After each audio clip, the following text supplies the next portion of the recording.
चलिए दोस्तों, फाइनली प्रमोद प्रेमी यादव जी के नए गाने के बारे में बात करने वाले हैं इस वीडियो में। तो वीडियो को लास्ट तक देखते रहे और जो लोग भोजपुरी बुढ़ हंगामा चैनल को अभी तक सब्सक्राइब नहीं किए हैं वो लोग सब्सक्राइब कर लीजिए। चलिए वीडियो को शुरू करते हैं। नमस्कार दोस्तों, मैं हूं सतीश।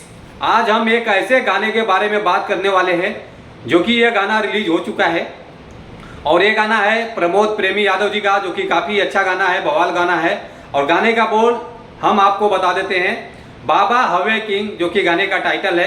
और जो कि इस गाने को गाया है प्रमोद प्रेमी यादव जी और गोल्डी यादव जी हैं। और इस गाने को लिखा है बिट्टू शर्मा जी, जो कि काफ़ी अच्छा गाना और बवाल गाना लिख दिया इन्होंने। और संगीत है सरविंद यादव जी का, जो कि काफ़ी अच्छा टाइटल सॉन्ग जो इन्होंने संगीत म्यूजिक दिया है, गजब का म्यूजिक है इनका। और प्रोड्यूसर है सुरेंद्र यादव जी। और गाने के रिस्पॉन्स के बारे में बात कर लेते हैं। 2 घंटा हो गया है गाने को रिलीज, 2 हफ्ता हो गया है गाने को रिलीज करके। 2 हफ्ते में 6 मिलियन प्लस व्यूज आ चुका है, जो कि काफ़ी अच्छा रिस्पॉन्स मिल रहा है। और लाइक आया है 30,000 और कमेंट आ गया है 2,000, जो कि काफ़ी अच्छा गाना है। तो बोल बम सॉन्ग रिलीज हुआ है, काफ़ी बवाल सॉन्ग है, तो आप लोग जरूर देखिए और आप लोग सपोर्ट जरूर कीजिए।